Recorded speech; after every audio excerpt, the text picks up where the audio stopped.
Sir, शहर में जितने भी चेक नाके हर जगह पता किया, ना ही एसीपी सर का पता लगा और ना ही दया सर का। एसीपी का तो पता नहीं लगा, लेकिन दया का पता लग गया। पता चल गया? कहाँ है वो? जी, उन्हें कुछ गुंडे उठाकर कहीं कैद करके रखे हुए हैं। उनकी हालत बहुत खराब है। ये डॉक्टर प्रमोद, गुंडे ने जबरदस्ती उठा करके ले गए थे। एक्चुअली दया की पीठ में गोली लगी थी जो गुंडों ने इनसे निकलवाई थी। क्या? दया सर को गोली लगी थी? अभी दया कैसा है? खतरे से बाहर है? कुछ कह नहीं सकते। मैंने गोली तो निकाल ली है, पर वहां का माहौल जिस तरह का है, किसी भी मरीज के लिए वो ठीक नहीं है। आपको कुछ तो याद होगा डॉक्टर साहब, कहाँ है उन गुंडों का अड्डा? उन्होंने मेरी आंखों पर पट्टी बांधी हुई थी तो मैं कुछ देख नहीं सका। वहां जाने के बाद तो पट्टी खोली होगी ना, वहां पे देखा होगा उनको। उनके चेहरे याद हैं आपको? जी, चेहरा देखा हुआ है। Very good. पंकज, इसके जाट को बुलाओ जल्दी से।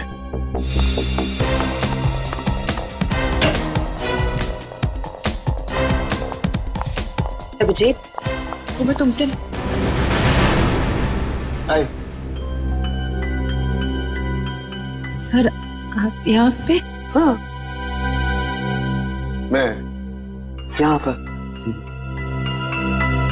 अच्छा तारिका, पेट पर जो ब्लड लगा था उसकी डीएनए रिपोर्ट आ गई?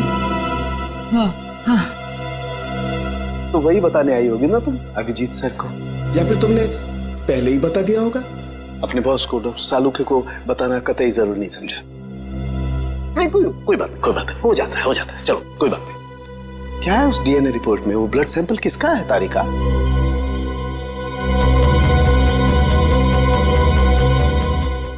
दया का। दया का।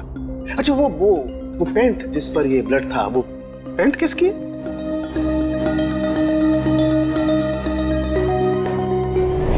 ये कैसे हो सकता है? दया का खून मेरी पैंट में? अभिजीत की। अब इतने दूर आए हैं तो ऐसे ही टाइम बेकार थोड़ी जाने दूंगी मैं। वाह बीवी जी वाह, इसे कहते हैं बहती गंगा में हाथ धोना। केतन, बहुत प्यास लगी है, नारियल पानी पीते हैं, चलो ना। केतन, अरे नहीं, क्यों? छोड़ो। चलो ना प्लीज। केतन, केतन। बाकी शॉपिंग ना किसी और दिन करते हैं, चलो घर चलते हैं। नहीं, मुझे अभी शॉपिंग किसी और दिन। क्यों? समझो ना यार, मेरा पेट खराब है, प्लीज। नहीं अभी समझा करो। मैं कह रही हूँ ना। प्लीज मानो बात। केतन, कहाँ थे तुम केतन? कौन है ये? मुझे क्या पता, मैं इन्हें नहीं जानता। तुम मुझे नहीं जानते, अपनी सिमी को नहीं जानते केतन? देखिए बहन जी, आपको कोई गलतफहमी हो गई है। ये केतन नहीं है, ये मेरे पति जय है। मुझे अपने पति को पहचानने में कोई गलतफहमी नहीं हुई, ये मेरे केतन हैं। शायद आपके पति की शक्ल मेरे से मिलती होगी। मेरा नाम तो जय है, जय धनकिशोर। ये देखिए मेरा ड्राइविंग लाइसेंस। तुम पुलिस वालों के लिए ड्राइविंग लाइसेंस झूठे बनाना बहुत आसान है, मैं सब जानती हूँ, पर तुम ऐसा क्यों कर रहे हो? पुलिस? बहन जी, ये पुलिस में नहीं है, ये तो मार्केटिंग मैनेजर है। ये मार्केटिंग मैनेजर नहीं, मेरे पति हैं, एक पुलिस ऑफिसर। 6 साल पहले केस की ड्यूटी के लिए गए थे और आज तक वापस नहीं लौटे। 6 साल पहले? हाँ। आपकी शादी कब हुई? 5 साल पहले। तुम मुझ पे शक कर रही हो, और वो भी इस अजनबी औरत के कहने पे। चलो। केतन, केतन रुको, केतन।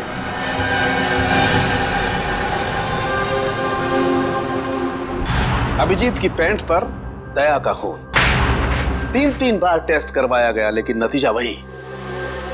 और इसीलिए तुमने वो पैंट चुपचाप तारिका को दे दी, क्योंकि तुम्हें मालूम था कि उस पैंट पर दया का खून लगा हुआ है। अगर मुझे पता होता कि मेरी पैंट पे दया का खून है तो मैं उसे टेस्ट करने के लिए देता ही क्यों?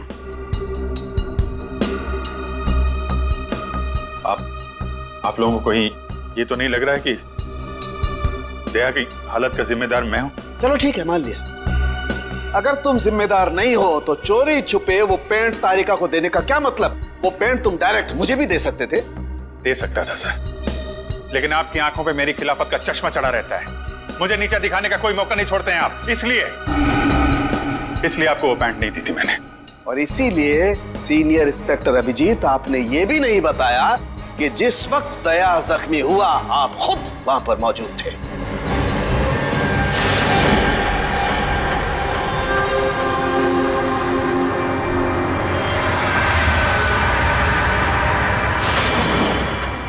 बता देता, अगर मुझे याद होता तो।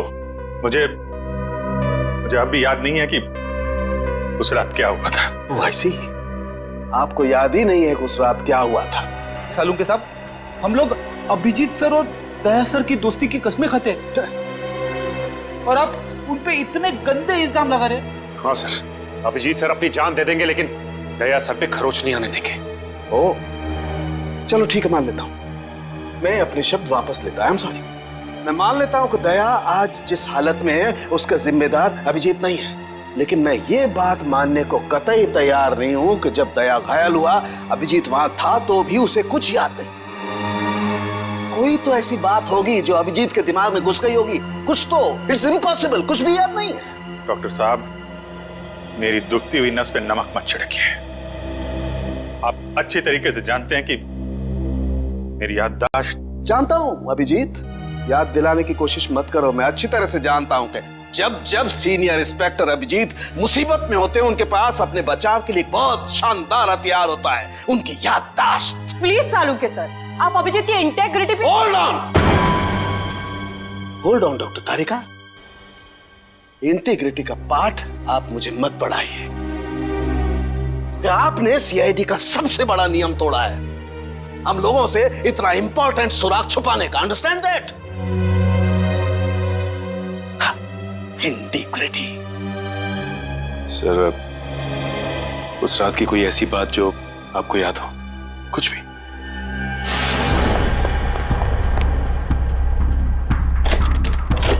मैं तेजा के पीछे भाग रहा था,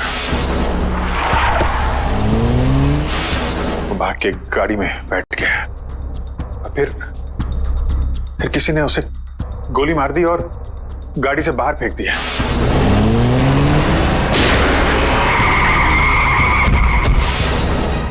जब मैं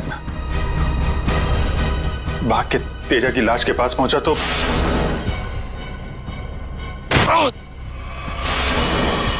किसी ने मेरे गर्दन के पीछे कुछ सुई जैसी, फिर मैं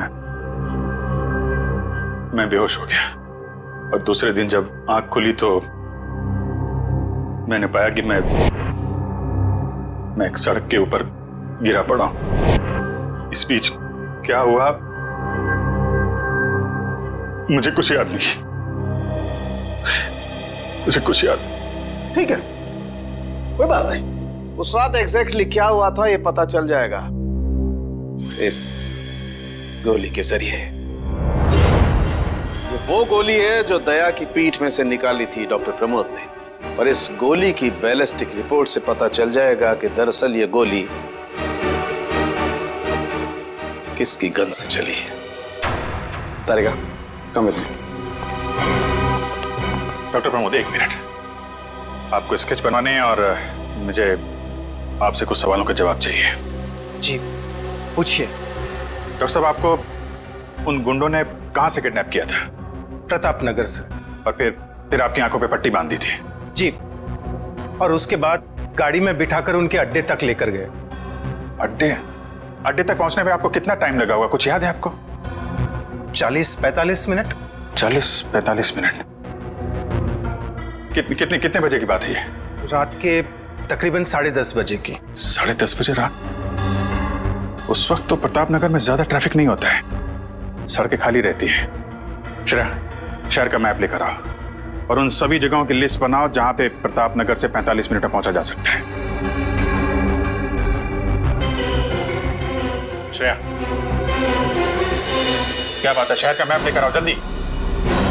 सॉरी सर, मेरी तबीयत कुछ ठीक नहीं लग रही। एक्सक्यूज मी।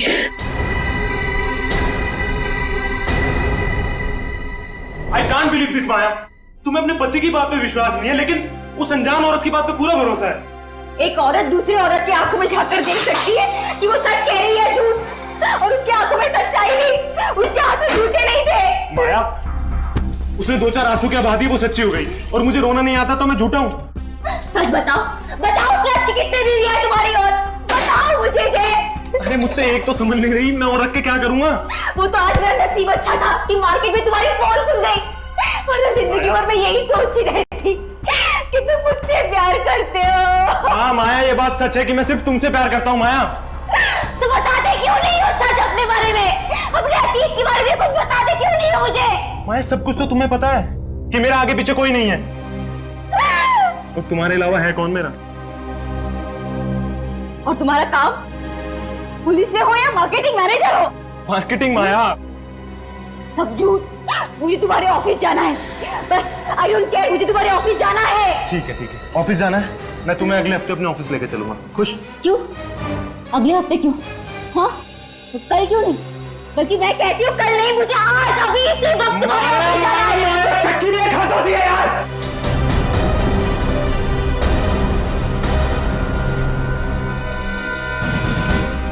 ठीक है मैं I'm sorry मैं तुम्हें ऑफिस लेके चलूंगा। झूठ बोलने की भी हद होती है जय। उस केतन, अब जब तक मुझे सच्चाई नहीं बताओगे तब तक मुझसे बात करने मत आना तुम। माया, लिसन टू मी माया, सुनो माया, open the door Maya.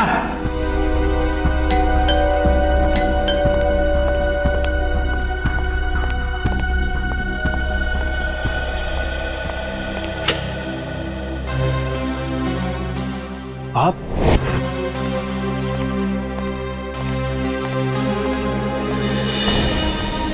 Ketan, mission का काम रोक दो और इसी वक्त चले जाओ यहाँ से।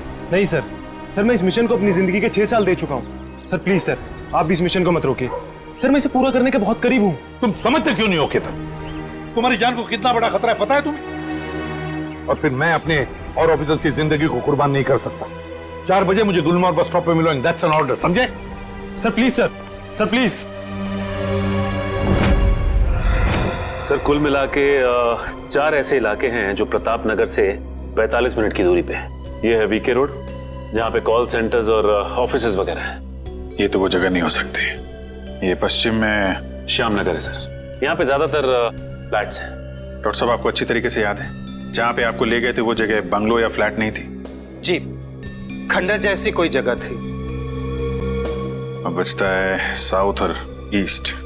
ये साउथ में चित्रकूट नगर और ईस्ट में विद्याधर नगर। चित्रकूट नगर में तो बहुत सारी दुकानें वगैरह हैं, और विद्याधर नगर यहाँ पे बहुत सारे स्टूडियोज हैं, फिल्म की शूटिंग होती रहती है। अरे श्रेया, अब कैसी तबीयत है तुम्हारी? मैं ठीक हूँ सर, थैंक यू। श्रेया, चाहो तो तुम घर चली जाओ और आराम कर लो, तब तक हम लोग ये सब पता लगाते हैं। नहीं सर, जब तक दया सर और एसीपी सर का पता नहीं चल जाता मुझे चैन नहीं मिलेगा। ओके ठीक है, मतलब दया या तो विद्याधर नगर में है या फिर चित्रकूट नगर में है। डॉक्टर साहब, आपको जहां ले गए थे आसपास से कुछ आवाजें आ रही थी, आपने कुछ सुना था वहां पे? हाँ, एक गाना था जो बार बार सुनाई दे रहा था। ये कहिए कि हर आधे घंटे के बाद वही गाना बज रहा था। इसका मतलब आसपास कहीं फिल्म की शूटिंग चल रही थी, मतलब Vidyadhar Nagar. Vidyadhar Nagar, correct. Film studios वहीं पे है। ये पता लगाओ कि विद्याधर नगर में वो कौन सा स्टूडियो है जहां पे इस गाने की शूटिंग हो रही थी। उठ जाग मुसाफिर भोर भाई, अब रहन कहाँ जो सोवत है। ओले ओले ओले ओले ओले दया बेटा, उठ जा उठ जा उठ जा उठ जा, सुबह हो गई, स्कूल जाने का टाइम हो गया, अच्छे बच्चे नहीं सोते, उठ जा उठ जा उठ जा। कौन हो तुम लोग? सीआईडी के दुश्मन और मुजरिमों के दोस्त। देखो देखो देखो देखो देखो देखो कैसे तड़प रहा है पिंजरे में बंद शेर की तरह। एक बार जंजीरें खोल दे, फिर देख तुम लोगों का क्या हाल करता हूं मैं। ना हमें मरना है क्या शेर से पंगा लेके? अरे हम तो बस इतना बताने आए थे कि तुम्हारे साथ साथ अब तुम्हारी पूरी सीआईडी टीम का सर्वनाश होने वाला है। सर्वनाश। चुप! बहुत देखे तुम जैसे सीआईडी का सर्वनाश करने वाले। आज वो लोग कहाँ हैं किसी को पता नहीं। तुम हमें इतना मूर्ख और कमजोर मत समझो, क्योंकि हमारा बॉस इतना चालाक है कि सीआईडी के पूर्वज भी उस तक पहुंच नहीं पाएंगे। एक बात सुन, अपने बॉस से कह दे कि उल्टी गिनती अब शुरू कर दे। वो नहीं बचेगा वो। क्या बात है यार, तुम सीआईडी वालों की यही अदा हमें बहुत पसंद है। मौत के मुंह में बैठ के भी डायलॉग मारना नहीं छोड़ते। दया, तुमसे मिलकर बहुत अच्छा लगा। अलविदा।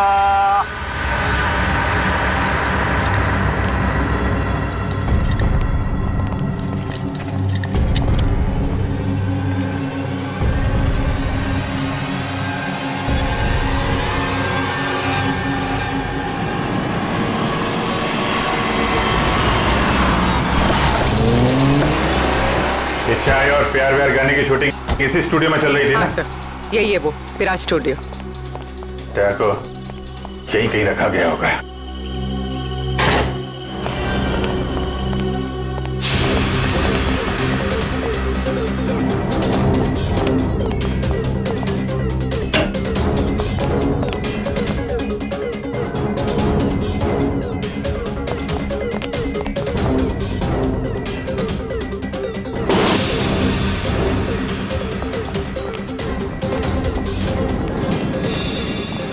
इतना सारा खून?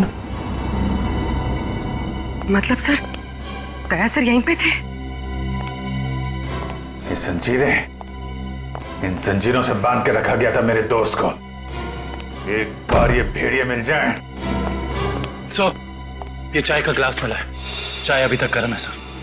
चाय गर्म है? इसका मतलब वो लोग ज्यादा दूर नहीं गए होंगे।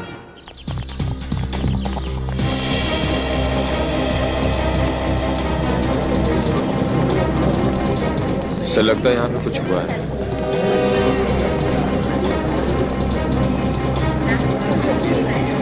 हटिए प्लीज, साइड दीजिए प्लीज, हम लोग सीआईडी से।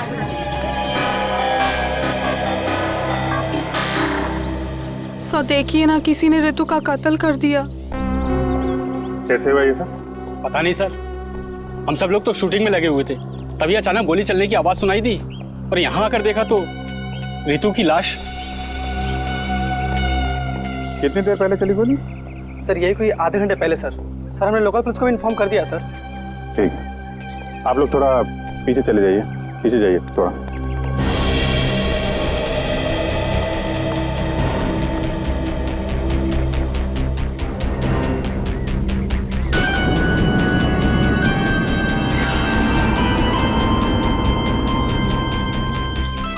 एग्जिट गुंडा माथे पे।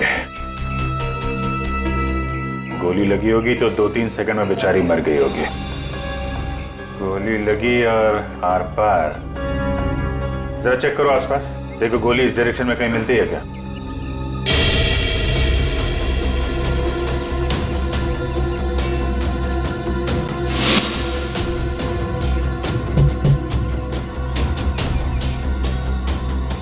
ये बेचारी यहाँ ऐसे बैठी थी, पीछे से किसी ने गोली मारी और ऐसे गिरी, और ये जख्म, ये क्या चक्कर है?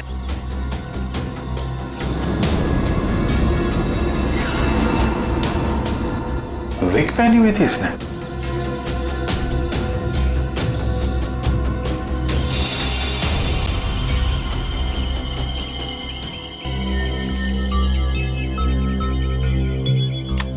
सर?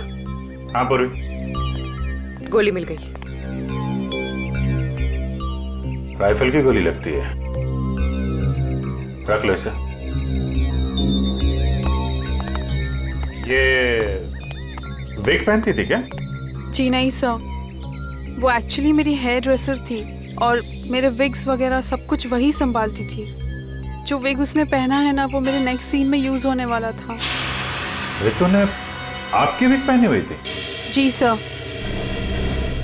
दुष्यंत समझे, जब रितु को गोली मारी गई तो खूनी ने उसका चेहरा नहीं देखा, गोली पीछे से मारी गई है। और जब रितु को गोली लगी तब उसने इनका विग पहन रखा था। मतलब गोली पे रितु का नहीं, आपका नाम लिखा था। क्या? जी हाँ, आपकी जान खतरे में है। ये देखो 0.338 कैलिबर की गोली है ये, जिससे रितु को मारा गया है, जो सिर्फ स्नाइपर राइफल से चलाई जा सकती है। तो सालुंके साहब, ये इसके सिर पे 2 लाल निशान क्या हैं? ये लाल निशान एंट्री और एग्जिट वुंड है। रितु की खोपड़ी में गोली यहां से घुसी और यहां से बाहर निकली। ये एग्जिट वुंड एंट्री वुंड से आधा इंच करीब नीचे है, मतलब गोली ऊपर से नीचे की तरफ आई है। जी हाँ, गोली रितु की खोपड़ी में यहां से घुसी और यहां से बाहर निकलकर सीधे वैनिटी वैन के फुटबोर्ड पे जाके अटक गई। और हमारे कैलकुलेशंस के हिसाब से गोली चली है यहां से, ऐसे। गोली लगभग 2-3 मंजिल की ऊंचाई से चलाई गई है। काफी कुछ पता लगा लिया सर आपने? हाँ, रितु के केस में तो मैंने काफी कुछ पता लगा लिया है।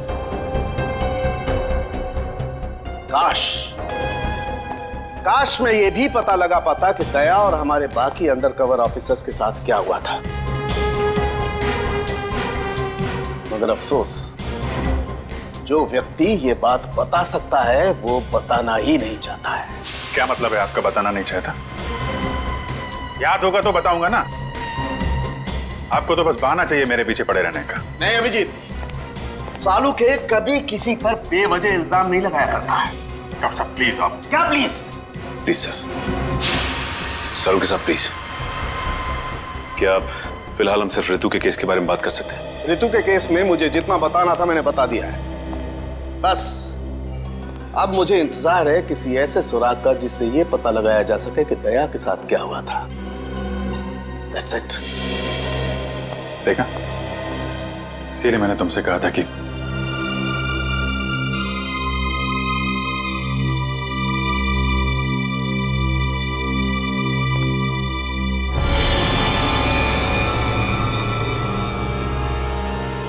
Sharp shooter. साहब मैं आपको बोल रहा हूँ ना, पिछले 1 हफ्ते से यहाँ कोई शूटिंग नहीं हुई, तो यहाँ किसी का आने का सवाल ही नहीं उठता। मतलब पिछले 1 हफ्ते से तुम्हारे अलावा स्टूडियो में कोई नहीं आया? जी नहीं साहब। मतलब गोली तुमने चलाई? मैं गोली कैसे चला सकता हूँ? मुझे तो दिवाली के पटाखों से भी डर लगता है। तो फिर ठीक से सोच के बताओ, कोई ना कोई तो गया था दूसरे माले में। हाँ साहब, एक प्लम्बर आया था वो पाइप ठीक करने के लिए। दूसरे माले पे? जी हाँ। चलो जरा ऊपर चलिए।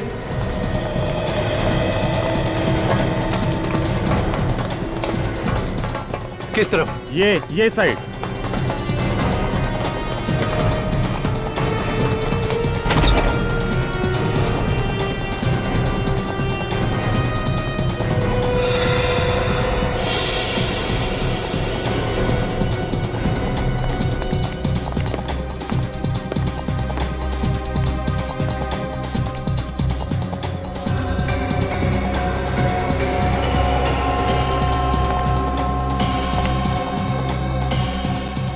यहां से रितु वहां पे थी और शार्प शूटर ने गोली शायद यहां से चलाई होगी।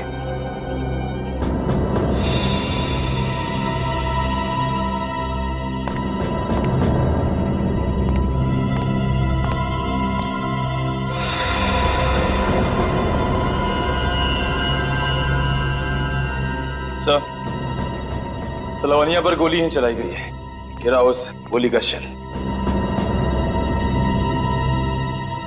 तुम? साहब इसमें मेरा कोई दोस्त नहीं है साहब। प्लीज मेरी शिकायत मत करना साहब, नहीं तो मेरी नौकरी चली जाएगी साहब, प्लीज। फिक्र मत करो। अच्छा ये बताओ कि उस प्लम्बर का चेहरा देखा था तुमने? स्केच बनवा सकते हो? साहब वो क्या है ना कि मुझे बिना चश्मा का ठीक से दिखाई नहीं देता, और वो जिस वक्त आया उस समय मेरा चश्मा कहीं खो गया था और मैं इसी चश्मे को ही ढूंढ रहा था। इस लावानिया का कोई ना कोई दुश्मन तो जरूर है, वरना कोई उसे मारने की कोशिश क्यों करता? इस लावण्या की कुंडली निकाली है सर। इसकी किसी से कोई भी दुश्मनी नहीं थी। हाँ सर, उसकी फिल्में फ्लॉप हो रही थी, तो ऐसा भी नहीं था कि किसी दूसरी हीरोइन ने ईर्ष्या से या जलन से उसे मरवाने की कोशिश की हो। लावण्या ज्यादा अमीर भी नहीं थी, तो पैसों के लिए भी हमला होगा ऐसा लगता नहीं है। सर हो सकता है वाकई में ये गोली ऋतु के लिए चली हो, लावण्या के लिए नहीं। ऋतु के बारे में तुम लोगों ने इन्फॉर्मेशन निकाली है ना? हाँ सर, ऋतु की भी किसी से कोई दुश्मनी नहीं थी। कोई ना कोई तो ऐसी बात है जो हमारी निगाह से छुपी हुई है। लावण्या के बारे में जितने भी आर्टिकल्स वगैरह है ना, इनमें कोई ना कोई ऐसी बात हमें मिलेगी जो उस जानलेवा हमले से जुड़ी हुई है। सर ये 3 दिन पुराना पेपर है। इसमें न्यूज है कि लावण्या का सामान चोरी हुआ था ब्लू ईव रिजॉर्ट से।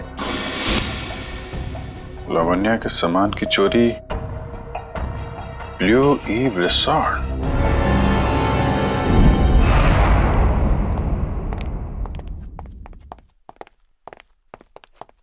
यही रूम है सर।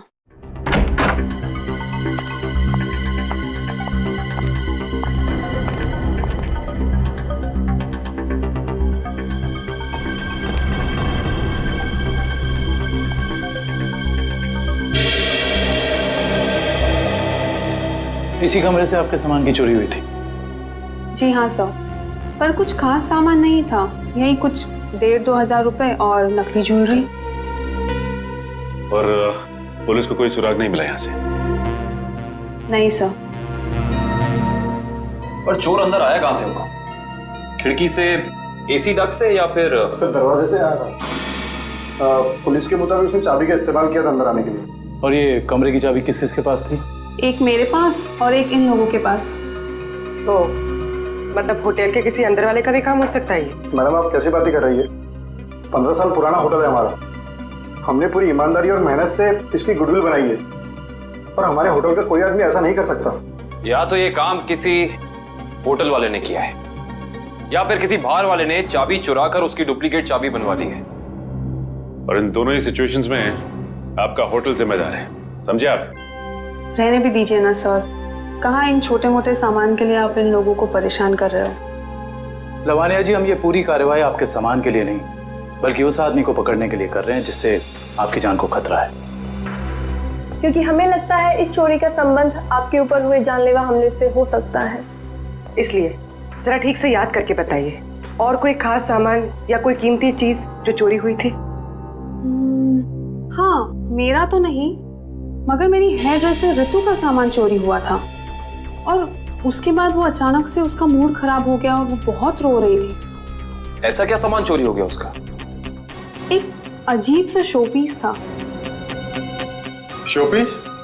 हाँ, मुझे भी हैरानी हो रही थी कि एक शोपीस के लिए वो इतने आंसू बहा रही है, और मैंने उसे कहा भी कि मैं एक नया शोपीस ला दूंगी उसके लिए, पर शायद वो शोपीस उसके लिए कीमती था।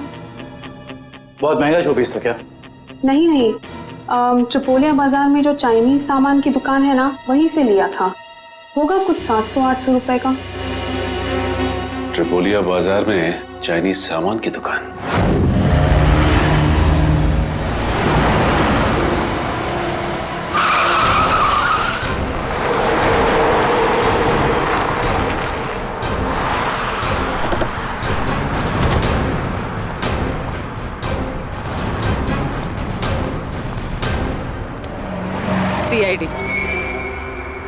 सीआईडी?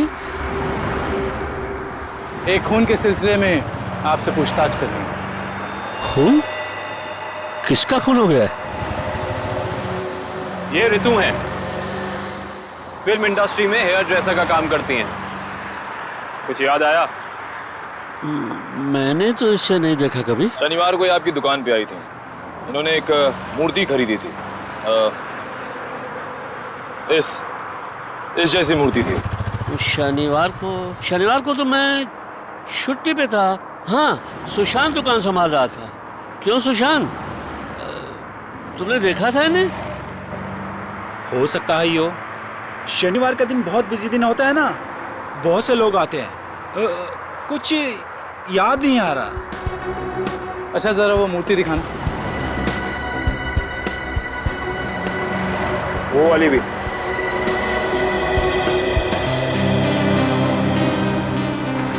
ऐसे और कितने पीसेस हैं आपकी दुकान पे? यही कोई 15-20 पीस होंगे। क्यों सुशांत? जी।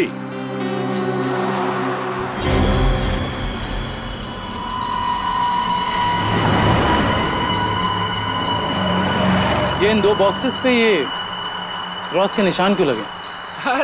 अरे वो तो डिफेक्टिव पीस है, इन्हें फैक्ट्री वापस भेजना है, किसी काम के नहीं आपके। वो अभी पता चल जाएगा। दिखाओ इधर, दिखाओ।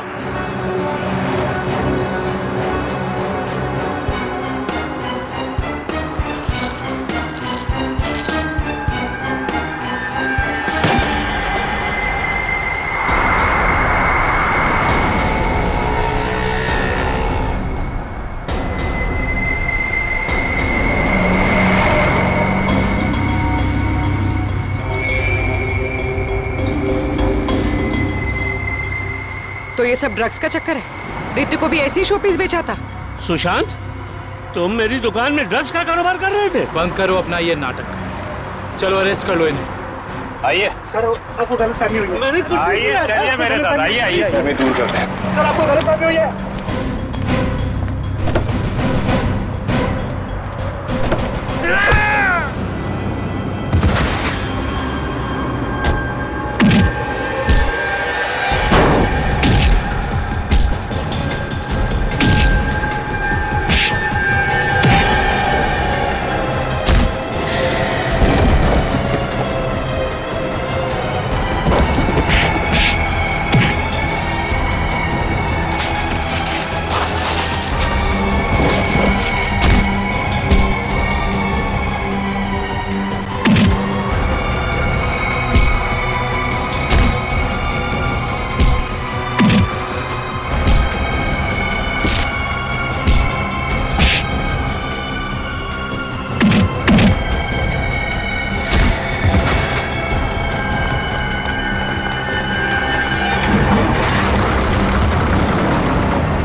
सुशांत, किसने किया ये?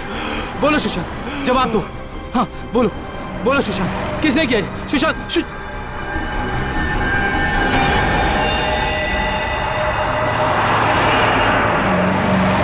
He is dead. सर, इतना तो तय है, रितु की मौत का संबंध इस ड्रग्स की तस्करी से है। हाँ पूर्वी, मगर इस ड्रग्स के रैकेट के पीछे है कौन?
क्या हुआ सर, इतना अर्जेंट बुला लिया?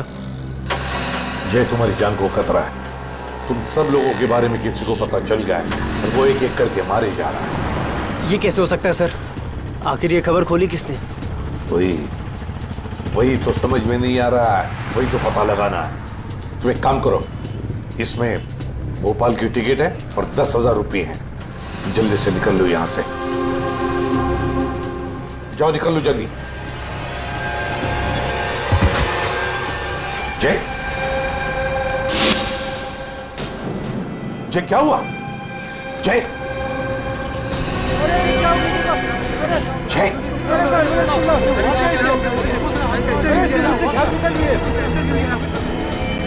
माय गॉड,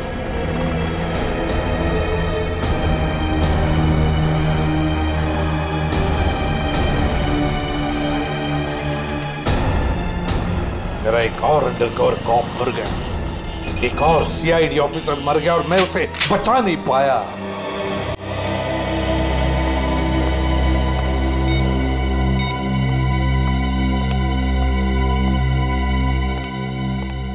सर का फोन क्यों नहीं लग रहा है? श्रेया, दया सर भी वापस आ जाएंगे जैसे अभिजीत सर वापस आ गए। सर कैसे वापस आ जाएंगे?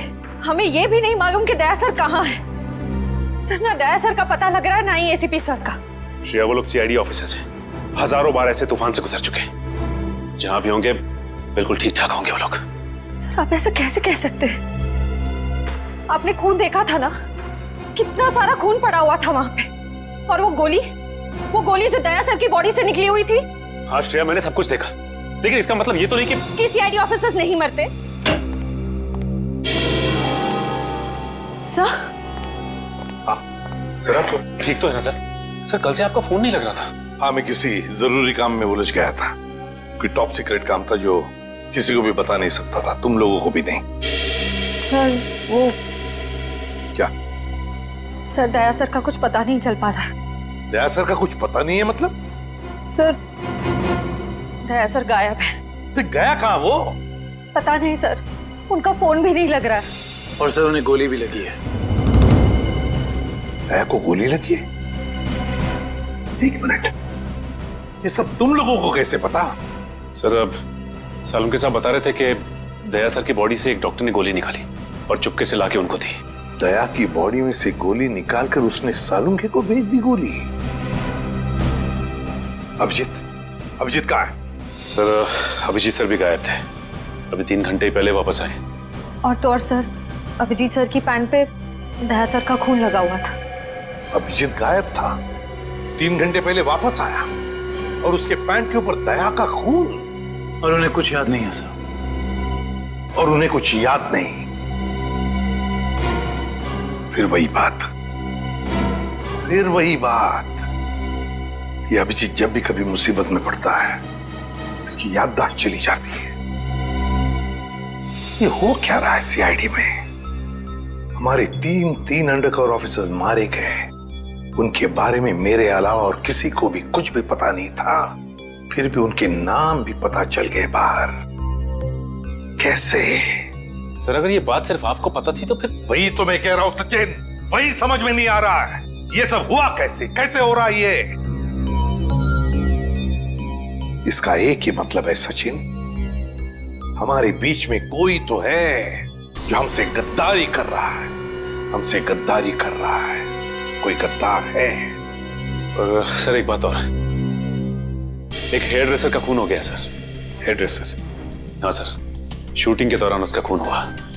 सर लगता है ये खून ड्रग्स की वजह से हुआ है। और सर छानबीन के दौरान एक आदमी तक पहुंचे भी, लेकिन बाद में वो भी मारा गया। और सर उसकी जेब से हमें ये कागज मिला है सर, इसके ऊपर कुछ नंबर्स लिखे हुए हैं।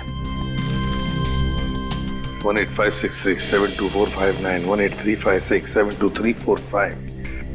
सचिन, ये कोई सेल फोन नंबर या फिर टेलीफोन नंबर्स भी नहीं हो सकते। ये नंबर्स कुछ और ही है, ये नंबर्स कुछ और ही है। क्या नंबर्स हो सकते हैं ये? आसंक, अरे ये लोग तो तुम्हारे साथ हैं। तुम्हारा ऑफिसर तो तुम्हें ढूंढ के परेशान हो रहे। मैं कहां गया था उनको पता है। अब तू बता, ऐसी कौन सी बात है जो तू मुझे फोन पर नहीं बता सकता था? तकरीबन ये बात हम दोनों अकेले में नहीं कर सकते। क्यों? ऐसी क्या बात है जो तू इन सबके सामने नहीं बता सकता? कर सकते हैं, लेकिन डरता हूं कि जिस आदमी को ये लोग अपना हीरो समझते हैं, जिसके जैसा बनने की कोशिश करते हैं, सपने देखते हैं, कहीं वो खुद आज इन लोगों की नजरों में गिर न जाए। घुमा फिरा के बात करना बंद कर सालुंखे और साफ साफ बता, और सबके सामने बता। ठीक है, साफ साफ बोलता हूं और इन सब के सामने बोलता हूं, लेकिन जो मैं बताऊंगा उसे सुन करके ये मत सोचना कि मैं किसी से बदला ले रहा हूं या किसी के साथ दुश्मनी निकाल रहा हूं। क्राइम स्पॉट की बैलिस्टिक रिपोर्ट आ गई है। क्या लिखा है रिपोर्ट में? पहली गोली चली कल्लू पर, अभिजीत की गन से। हमारे अंडरकवर कॉप पर? जी हाँ, और इतना ही नहीं, दूसरी गोली लगी भीखू को, दया की गन से। नहीं, ऐसा नहीं हो सकता।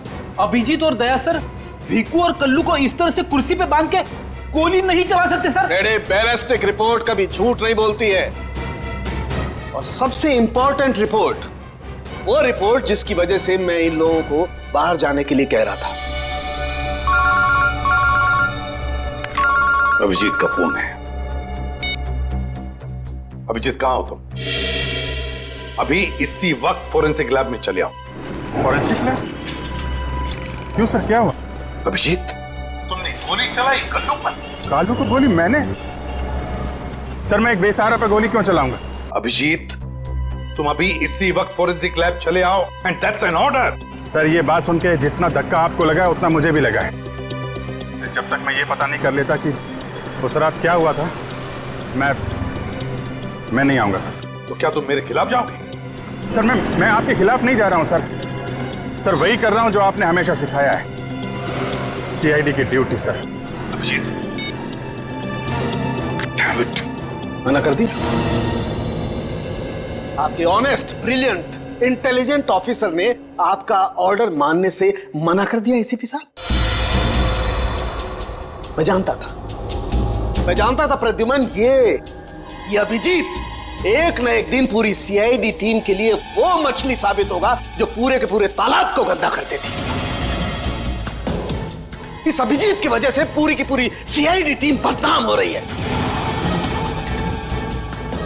कलंक है ये अभिजीत, सीआईडी टीम पर एक बहुत बड़ा धब्बा है, कलंक। बस कीजिए सर, बस कीजिए।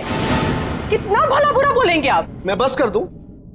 मैं तो बस कर दूंगा तारिका, लेकिन ये रिपोर्ट, इसका क्या करोगी? ये बस नहीं करेगी तारिका, ये बस नहीं करेगी बॉस। जानते हो इस रिपोर्ट में क्या है? क्या है उस रिपोर्ट में? दया पर गोली किसने चलाई? किसने मारी सालुंखे? किसने मारी गोली? प्रद्युमन, दया पर गोली तुम्हारे honest, intelligent, brilliant officer Abhijeet ने चलाई है। क्या? दया अभिजीत की गोली का शिकार हुआ है प्रद्युमन। अभिजीत ने गोली चलाई है दया पर। अभिजीत ने? हाँ, अभिजीत ने दया को गोली मारी।